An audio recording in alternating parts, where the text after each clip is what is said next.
الرجیم بسم اللہ الرحمن الرحیم الحمد للہ رب العالمین والعاقبۃ للمتقین الصلاۃ والسلام علی من کان نبیا وآدم بین الماء والطین وأہل بیتہ الطیبین الطاہرین المعصومین المظلومین ولعن اللہ علی اعدائہم اجمعین الی یوم الدین اما بعد فقد قال اللہ تعالی فی کلامہ المجید بسم اللہ الرحمن الرحیم کل شیء احصیناہ فی امام مبین صلوات بآواز بلند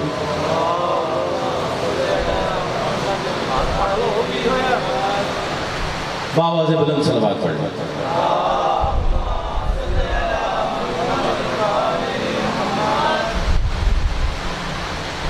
عشرہ محرم الحرام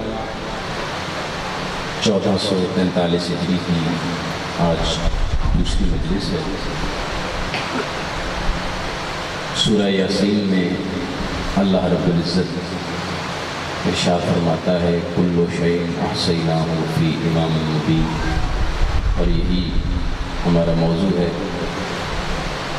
اللہ فرماتا ہے میں نے ہر شے کو رکھ دیا ایک روشن امام میں۔ توجہ ہے تمام موقع، توجہ ہے تمام۔ اب آپ جتنے بھی بیٹھے ہیں تھوڑا سا بیدار بیٹھیے گا، آج چونکہ آپ تعداد میں تھوڑے ہیں تو مجھے احساس نہ ہونے دیجیے گا، تھوڑا تھوڑا آگے تشریف لیں۔ بار بار میں آپ سے التجا کر رہا ہوں، آگے اتنی جگہ پڑی ہوئی ہے، بعد میں آنے والے حضرات دقت کا شکار ہوتے ہیں۔ برائے مہربانی درود پڑھتے آئیے اور آگے آگے تشریف لیں۔ بآواز بلند تر صلوات۔ جتنے ہم رکعب میرے بیٹھے ہیں میرے سامنے، آپ سے میں نے داد دینی ہے، بزرگوں کو سبق سنانا ہے، بس آپ نے بولنا ہے میرے جنوں کو۔ تو جو ہے کل کا موضوع یاد ہے جو میں نے پڑھا تھا، بس اسی کو ذہن میں رکھنا ہے۔ حدیث امام جزویاتی طور پر میں پڑھ رہا ہوں، ادھر والے احباب بھی توجہ رکھیں۔ امام رضا علیہ السلام اپنے صحابی کو عبدالعزیز بن مسلم کو مسجد میں بیٹھ کر بتا رہے ہیں کہ امام ہوتا کیا ہے۔ بس آہستہ آہستہ ہم نے سفر کرنا ہے کہ امام ہوتا کیا ہے۔ حدیث کا اگلا حصہ آج سنیے گا، اسی سے متصل روایات بھی آپ کو سنا دوں گا، بس ایک ایک لفظ پہ آپ نے غور کرنا۔ امام فرماتے ہیں بے شک امام سورج کی مانند، بے شک امام سورج کی مانند ہے جس سے عالم روشن ہو جاتا ہے، جس سے عالم روشن ہو جاتا ہے۔ امام کی فضیلت بتا رہے ہیں، بتلا رہے ہیں کہ امام ہوتا کیا ہے۔ امام مثل سورج ہے جس سے عالم روشن ہو جاتا ہے۔ امام برائی سے روکتا ہے، امام ہدایت کرنے والا ہے، امام ہلاکتوں سے بچانے والا ہے۔ بڑے آرام سے سن رہے ہیں آپ۔ امام ہلاکتوں سے بچانے والا ہے، امام ہدایت کرنے والا ہے۔ اب اسی حدیث کو لے کر چلتے ہیں، ایک ایک لفظ پہ غور رکھیے گا۔ امام نے شروع میں فرمایا کہ امام مثل سورج ہے، امام مثل سورج ہے جس سے عالم روشن ہو جاتا ہے۔ سورہ زمر پڑھیے، آیت نمبر 69۔ وَأَشْرَقَتِ الْأَرْضُ بِنُورِ رَبِّهَا، زمین اپنے رب کے نور سے روشن ہو گئی۔ توجہ ہے سامعین کرام، بہت بڑی بات کر رہا ہوں کہ زمین اپنے رب کے نور سے روشن ہو گئی۔ اب آپ جتنے بھی بیٹھے ہیں، جس حالت میں بھی بیٹھے ہیں، بیدار بیٹھے ہیں، سستی کی حالت میں بیٹھے ہیں، ایک سوال ہے آپ سے، کیا کبھی اللہ زمین پر آیا ہے؟ کوئی نہیں بولا آیا ہے؟ آپ دیکھا کبھی آپ؟ کیا اللہ زمین پر آیا ہے؟ پھر قرآن میں اللہ یہ کیوں کہہ رہا ہے کہ اللہ کے نور سے، رب کے نور سے زمین روشن ہو گئی؟ اس کا مطلب ہے کوئی ہے جو اس کے نور کا حصہ ہے، کوئی ہے جو اس کے نور کا حصہ ہے اور ہمارے درمیان میں آیا تھا. توجہ ہے کہ نہیں؟ کوئی تو ہے جو اللہ کے نور کا حصہ تھا اور ہمارے درمیان میں آیا تھا. اب یہ علیحدہ بات ہے کہ لوگوں نے اس کی قدر نہیں کی، لوگ اس کو پہچان نہیں پائے. اسی لیے ہر دور کا امام امامت کا تعارف کرواتا ہے. امام رضا بھی کروا رہے ہیں کہ امام نجات دلانے والا ہوتا ہے. حدیث کے اگلے لفظ سنیے گا. امام فرماتے ہیں امام وہ میٹھا پانی ہے جس سے ہر کوئی سیراب ہوتا ہے. امام وہ میٹھا پانی ہے جس سے ہر کوئی سیراب ہوتا ہے. ہدایت لینے والے ہدایت لیتے ہیں. انشاءاللہ اسی کی ذیل میں آپ کو آج جناب سلمان محمدی کا واقعہ بھی سناؤں گا. سلمان محمدی کو تو سبھی جانتے ہیں، بس ان کا واقعہ بھی ایک سنیے گا ایمان افروز، اور اسی پہ آپ کو مجلس کا پہلا نتیجہ دینا ہے اور آپ سے دعا بھی لینی ہے اور داد بھی لینی ہے. درود پڑھیے محمد والے محمد کی ذات پر بلند آواز، بلند آواز سے درود پڑھ دیجیے. پھر بھی صلوات پڑھ لیں.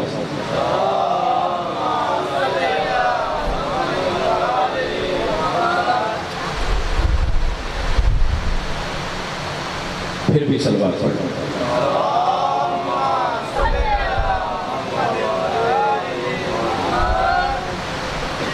امام جو ہے وہ ہے اللہ کا نور. کس سے ثابت ہوا؟ سورہ زمر کی آیت نمبر 69 سے 69 آیت. وَأَشْرَقَتِ الْأَرْضُ بِنُورِ رَبِّهَا، زمین اپنے رب کے نور سے روشن ہو گئی. اور اہل سنت کے ہاں بھی بہت معتبر راوی مانے جاتے ہیں ابن عباس. ان سے جب پوچھا گیا کہ ذرا بتائیے کہ رب کا نور کون ہے، تو انہوں نے کہا کہ رب کے نور سے مراد وقت کا امام ہے. اب اس سے تو کوئی بھی درگزر نہیں کر سکتا کہ وقت کا امام کون ہے. اور الحمدللہ ہم تو کہلاتے ہی شیعہ اثنا عشر ہیں، 12 امام والے شیعہ، اور بچے بچے کو 12 امام کے نام یاد ہیں. بس جو امام نے فرمایا کہ امام اس میٹھے پانی کی مانند ہے، اس میٹھے چشمے کی مانند ہے جس سے ہر کوئی سیراب ہوتا ہے. سلمان محمدی کا آپ کو واقعہ سناتا ہوں. جناب ابو ذر غفاری، جناب ابو ذر غفاری بہت ہی جید صحابی ہیں، اور رسول اللہ ان کے بارے میں فرماتے ہیں کہ زمین اور آسمان نے ابو ذر سے زیادہ سچا کسی کو نہیں دیکھا. رسول جس کی شان میں اتنی بڑی بات کہہ رہے ہیں، میں آپ کو اسی کا واقعہ سنانے لگا ہوں. جب وہ سلمان محمدی کے پاس گئے، بس اس بات کو ذہن میں رکھیے گا کہ ہر کوئی اپنی استطاعت کے مطابق امام سے سیراب ہوتا ہے. اور اس بات کو یاد رکھیے گا کہ جناب سلمان وہ واحد شخص ہیں جو ایمان کے 10ویں درجے پر فائز ہیں. ایمان کے 10ویں درجے پر فائز ہیں اور مولائی ہیں، سب جانتے ہیں. اب جناب ابو ذر روایت کرتے ہیں،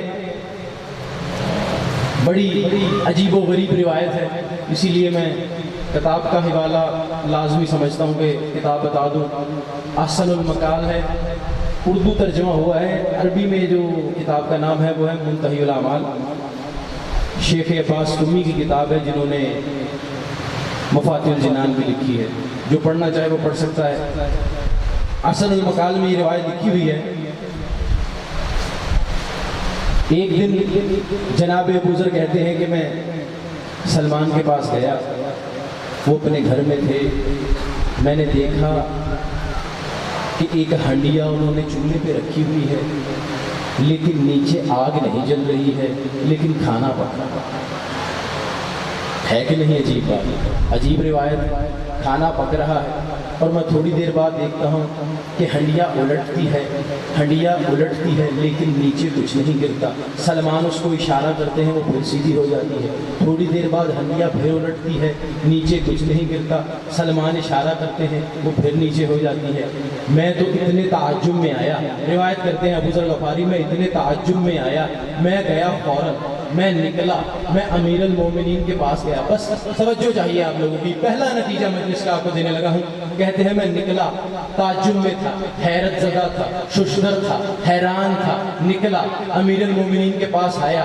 یا علی یہ کیا ماجرا ہے؟ میں سلمان کے پاس تھا، نہ آگ تھی نہ کچھ تھا، نہ لکڑیاں تھی، ہنڈیا ابل رہی تھی، قطرہ نیچے نہیں گر رہا تھا، ہنڈیا الٹتی تھی، سلمان اشارہ کرتا تھا، ہنڈیا سیدھی ہو جاتی تھی. یہ کیا ماجرا ہے؟ مولا فرماتے ہیں تو نے رسول کو فرماتے ہوئے نہیں سنا کہ سلمان ہم اہل بیت میں سے ہے؟ اب میں آپ لوگوں کی توجہ چاہتا ہوں. یہ سلمان ہے جو ایمان کے 10ویں درجے پر ہے. کل ایمان کے بارے میں کیا خیال ہے؟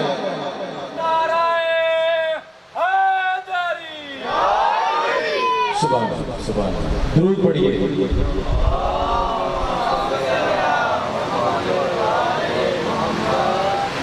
سلمان ہے 10ویں درجے پر اور مولا ہے کل ایمان. یہ حالت کر دی ابو ذر کی 10ویں درجے والے نے. اسی لیے تو مولا نے فرمایا تھا کہ اگر ابو ذر کو پتہ چل جائے کہ سلمان کے دل میں میرے کون سے فضائل ہیں تو وہ اس کو قتل کر دے. درود پڑھ لیجیے پھر بھی محمد والے محمد.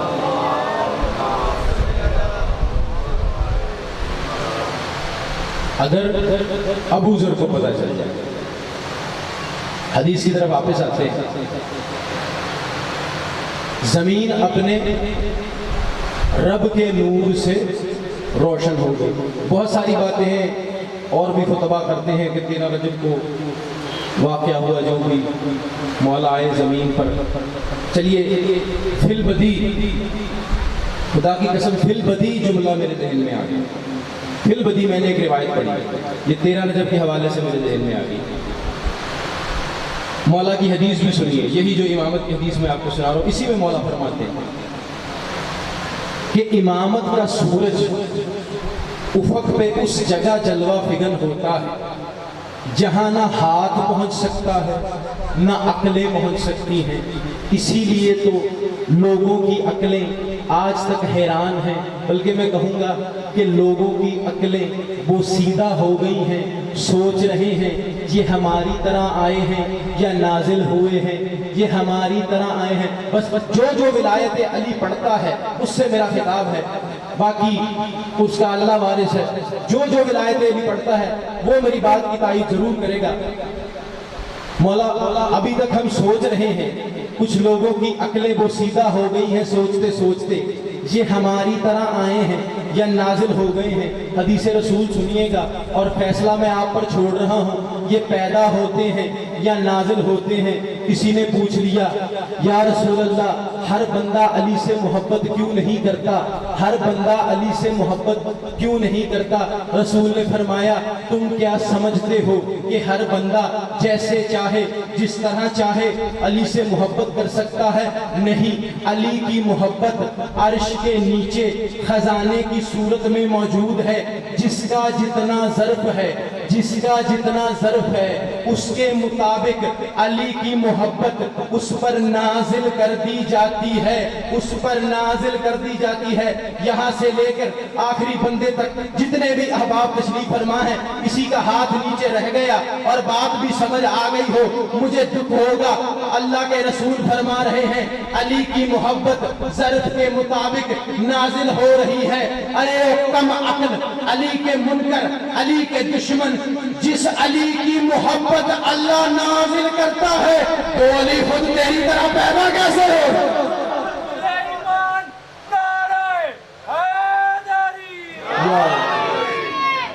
درود پڑھ لیجیے بلند آواز.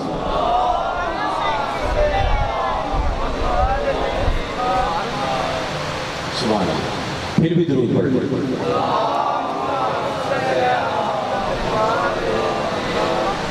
جس علی کی محبت اللہ نازل کرتا وہ علی خود کس طرح ہماری طرح پیدا ہو سکتا ہے؟ یہ تو کم عقل لوگوں کی باتیں ہیں. پھر بھی درود پڑھ لیجیے ایک دفعہ بلند آواز سے.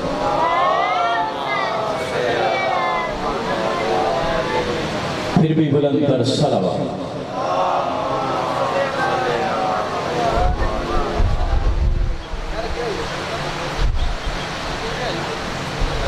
درود پڑھتے آئیے اور آگے آگے تشریف لیتے آئیے، برائے مہربانی درود پڑھتے آئیں اور آگے آگے تشریف لے آئیں۔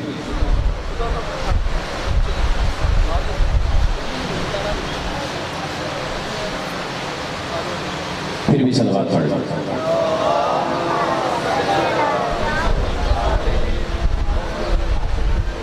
مولا کی محبت نازل ہوتی ہے۔ بات ذہن میں ہے کہ نکل گئی؟ بس تھوڑی دیر اور رسول فرماتے ہیں کہ علی کی محبت عرش کے نیچے خزانہ کی صورت میں موجود ہے، ہر ایک کے ظرف کے مطابق نازل ہوتی ہے۔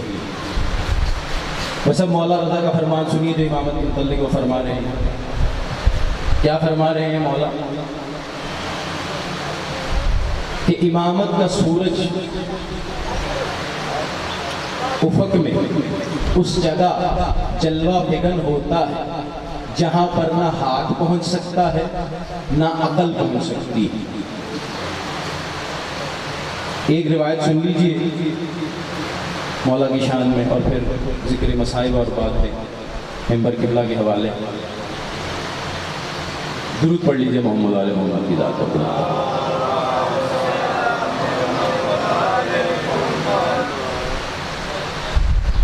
اب یہ جو لوگ کہتے ہیں کہ علی نعوذ باللہ ہماری طرح پیدا ہوتے ہیں، ہماری طرح پیدا ہوتے ہیں، علی کی ولایت میں شک کرتے ہیں۔ بس زندگانی رسول کے ایک واقعہ سن لیجئے۔ ایک بہت سخت مزاج کے صحابی تھے رسول کے، ایک بندے کو پکڑ لائے، کہا یا رسول اللہ یہ بندہ کہتا ہے میں نے لا الہ پڑھ لیا، محمد رسول اللہ پڑھ لیا، اعمال میں سستی کرتا ہے، کہتا ہے میں نے لا الہ پڑھ لیا، محمد رسول اللہ پڑھ لیا، اب جنت میں چلا جاؤں گا۔ لا الہ پڑھ لیا، محمد رسول اللہ پڑھ لیا، جنت میں چلا جاؤں گا۔ رسول کہتے ہیں کیا تمہیں یاد نہیں میں نے کہا تھا لا الہ پڑھ لیا، محمد رسول اللہ پڑھ لیا، اگر علی کی محبت ہوگی تو جنت میں جائے گا۔ ولایت علی شرط ہے جنت کی، اگر ولایت علی نہیں ہے تو کوئی جنت کی خوشبو بھی سونگھ نہ پائے گا، چاہے وہ صفا و مروہ کے درمیان ہی کیوں نہ مر جائے۔ توجہ ہے سامعین محترم؟ بس عزادارو ایام ہیں عزاداری کے، جتنے مرضی فضائل پڑھ لیے جائیں، ذکر فضائل کیا جائے۔ بی بی تو پرسہ لینے آئی ہے اپنے بیٹے کا۔ آج کربلا پہنچے ہیں سردار کربلا۔ بس ایک واقعہ جب اپنی بیمار بیٹی کو رخصت کیا ہے مولا نے، وہ آپ کو منظر سنانا ہے اور بس اجازت۔ بی بی فاطمہ صغریٰ سلام اللہ علیہا یہ سفر کربلا پر نہیں گئی، مولا حسین آئے ہیں، بیٹی کی حسرت ہے کہ سفر کے ساتھ جائیں، لیکن بابا نہیں لے کر گئے، مدینہ میں چھوڑ دیا۔ نوحہ خان نوحہ پڑھتے ہیں، شاعری کرنے والے شاعری کرتے ہیں، ہر طرح کی۔ بس میں نے ایک سادہ سی روایت پڑھنی ہے۔ امام نے اپنی اس بیمار بیٹی کو مدینہ میں چھوڑا، کربلا کا سفر شروع کر دیا۔ بس اب اس بی بی کی حالت کیا ہے وہ سنیے گا، دکھ کے جملے ہیں۔ اس بی بی کی حالت کیا ہے؟ 28 رجب کو مولا نے چھوڑا ہے مدینہ، اس بی بی نے انتظار کرنا شروع کر دیا۔ انتظار اتنا طویل ہوا، انتظار کرتی رہی بی بی اپنے جوان بھائی اکبر کا، اپنے ننھے بھائی اصغر کا، اپنے بابا حسین کا، کہ کب وہ سفر سے واپس آئیں گے، کب وہ سفر سے واپس آئیں گے۔ بی بی کی حسرتیں ہیں اپنے بھائیوں کے لیے، بی بی کی حسرتیں ہیں، وہ حسرتیں یوم عاشور ختم ہو گئیں، وہ حسرتیں یوم عاشور ختم ہو گئی، بس شام ہوئی ہے عاشور کی، بی بی نے دیکھا ہے کہ دیوار پر ایک کبوتر آ کر بیٹھ گیا ہے جس کے پروں میں خون لگا ہوا ہے، خون کے قطرے ٹپک رہے ہیں۔ بی بی نے پوچھا یہ خون کس کا ہے، یہ خون کس کا ہے؟ یوں پوچھنا تھا، کبوتر اپنی زبان میں بولا بی بی تیرا بابا کربلا میں شہید ہو گیا۔ اللہ